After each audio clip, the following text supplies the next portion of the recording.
Meus irmãos, muito boa tarde, que a graça e a paz do Senhor Jesus Cristo seja com todos vocês, nesta tarde de sábado. Que Deus te abençoe, te guarde e te livre você de todo mal, em nome do Senhor Jesus Cristo. Passando por aqui, meus queridos e minhas queridas, para compartilhar mais uma palavra do Senhor Jesus Cristo com todos nós, para que possamos ser edificados e crescer no conhecimento da palavra do Senhor Jesus Cristo. Amém? E também quero pedir permissão aos irmãos e às irmãs para entrar dentro do seu lar, dentro do seu quarto, no seu momento de lazer, no seu carro, enfim, onde você estiver nesse imenso Brasil, para compartilhar através das redes sociais, né? Para compartilhar mais uma vez a palavra do Senhor Jesus Cristo. Amém? E a palavra que eu quero compartilhar com meus irmãos hoje é uma passagem muito conhecida. Eu creio que por todos nós, por todos. Mesmo aquele que tem frequência de ler a Bíblia, como aqueles que ouvem a palavra do Senhor. E essa palavra está no livro de 1 Samuel, capítulo 1, do versículo 1 ao versículo 8. Livro de 1 Samuel, capítulo 1, do versículo 1 ao versículo 8. Versículo 1 começando falando assim: Houve um homem de Ramá-Taim, Zofim, da montanha de Efraim, cujo nome era Elcana, filho de Jorão, filho de Eliú, filho de Teu, filho de Zufé, Efrateu. 2. E esse tinha duas mulheres, o nome de uma era Ana e o nome da outra Penina. Penina tinha 2 filhos, porém Ana não tinha filhos. Versículo 3. Subia, pois, este homem da sua cidade de ano em ano a adorar, a sacrificar ao Senhor dos Exércitos, em Siló. Estava ali o sacerdote em Siló, e estava ali o sacerdote do Senhor, Oni e Finéias, os 2 filhos de Eli. Versículo 4. E sucedeu que, no dia em que Elcana sacrificava, dava ele porções de sacrifício a Penina, sua mulher, e a todos os seus filhos, e a todas as suas filhas. 5. Porém, Ana dava uma parte excelente, porquanto ela amava Ana. Porém, o Senhor lhe tinha cerrado a madre. Versículo 6. E a sua competidora, Penina, excessivamente irritava para embravecer. Porém, quando o Senhor lhe tinha cerrado a madre. Versículo 7. E assim fazia de ano em ano, quando subia à casa do Senhor. E assim a outra irritava, pelo que chorava e não comia. Versículo 8. Então Elcana, seu marido, lhe disse: Ana, por que choras? Por que não comes? E por que está mal o teu coração? Não te sou melhor do que 10 filhos? Glória a Deus. Irmão, em primeiro lugar, Penina tinha 2 mulheres, não era permissão de Deus. Nunca foi permissão de Deus, né? Não era permissão de Deus. Não sei se você já viu falar sobre um código de Hammurabi, né? Código de Hammurabi. Esse código de Hammurabi, ele vigorou através do governo de Hammurabi, né? Que governou a Mesopotâmia, né? E esse código de Hammurabi se baseava na lei de Talião. Talião. O que significa Talião? Olho por olho. Ou seja, era lei rígida, lei pesada, sem misericórdia. Leis que era lei para afugentar o ser humano. E Ana estava vivendo nesse código, nessa lei, nesse código de Hammurabi, lei de Talião. E um detalhe, e todo homem na Bíblia, ou fora da Bíblia, todo homem da Bíblia e fora da Bíblia que teve 2 mulheres, teve problema na vida. Todos teve. Sansão teve, Jacó teve, Abraão teve, Davi teve, Salomão teve. Quem teve mais de uma mulher, 2 mulheres por dentro, teve problema. Teve problema, porque não é permissão de Deus. E aqui a Bíblia vai falar que, porque Ana não era estéril, né? A lei de Hammurabi permitia que o homem casasse com a mulher e a mulher fosse estéril e não desse filho, ele podia se casar com outro. O que é que Penina faz? O que é que Elcana faz? Casa com Penina. A Bíblia vai falar que Penina irritava muito Ana, porque Ana não dava filho a Elcana. Imagine, irritava tanto que Ana chorava, ficava chorando. E ainda tinha mais, além de Ana conviver com a irritação da sua rival, que todo dia embravecia ela, Ana tinha que aguentar ainda a compreensão do seu marido. Quando ele fala: Ana, por que você está chorando? Eu não sou melhor do que 10 filhos, por que você está chorando? Por que você não come? Eu não sou melhor do que 10 filhos, como que está dizendo, Ana? Eu para você sou o suficiente. A tua vontade, o teu desejo, o que vale sou eu. Ana tem que suportar isso. Aí, compreensividade do seu esposo, no momento de dor, não estava entendendo o sofrimento que ela estava. É isso que eu quero abordar um pouquinho, meus irmãos, dentro do casamento.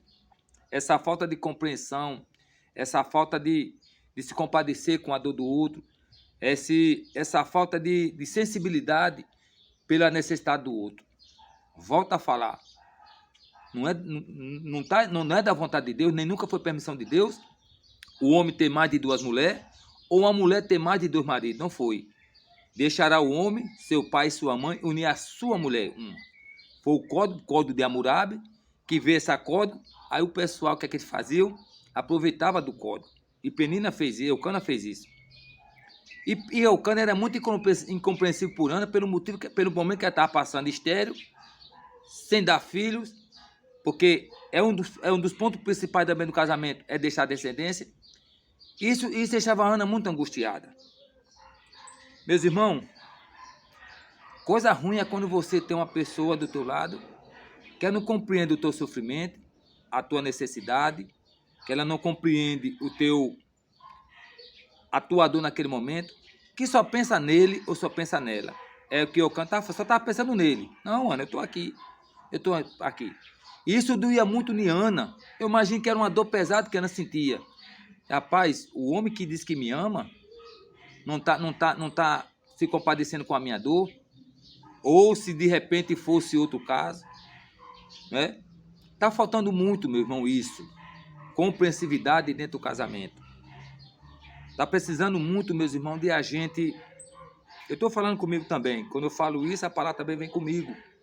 Falta muito eu melhorar como esposo, mas muito mesmo. Muito mesmo. Eu sei que não vou chegar numa perfeição.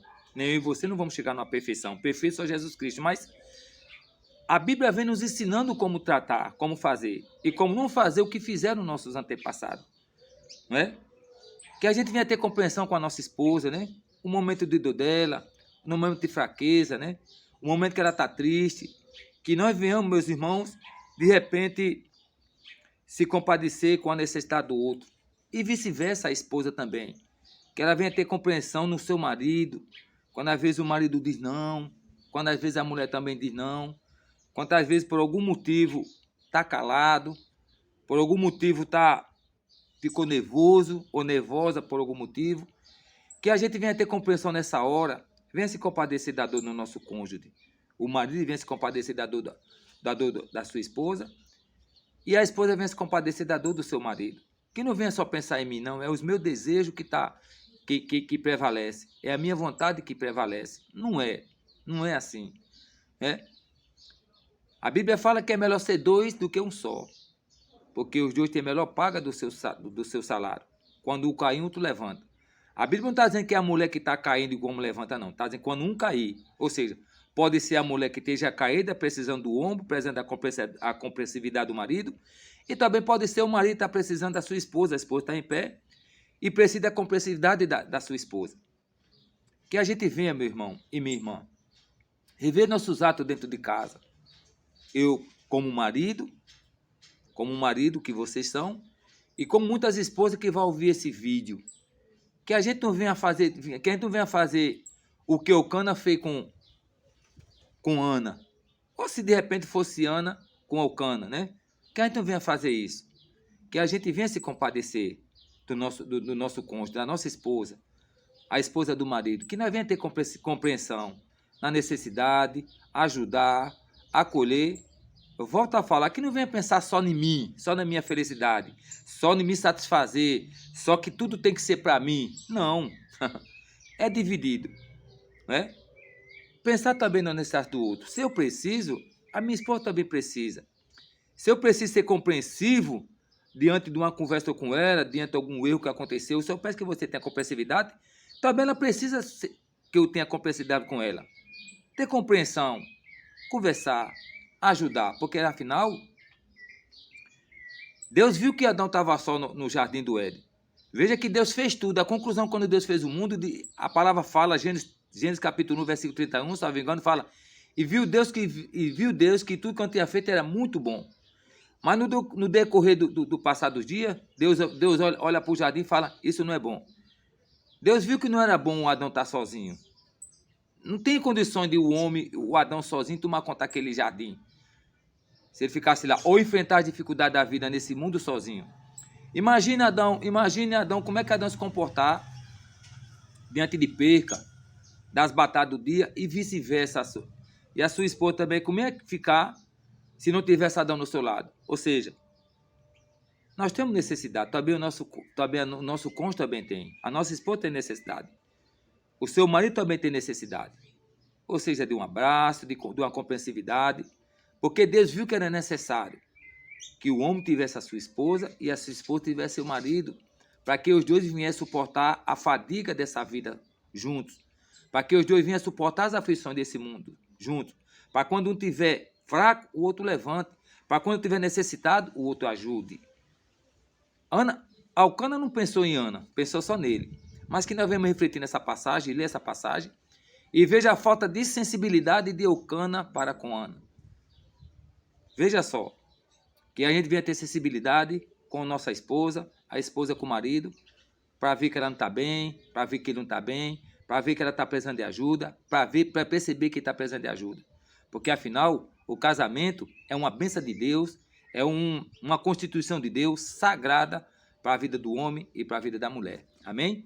Que Deus te abençoe, que Deus te guarde. Boa tarde, Pai do Senhor Jesus Cristo.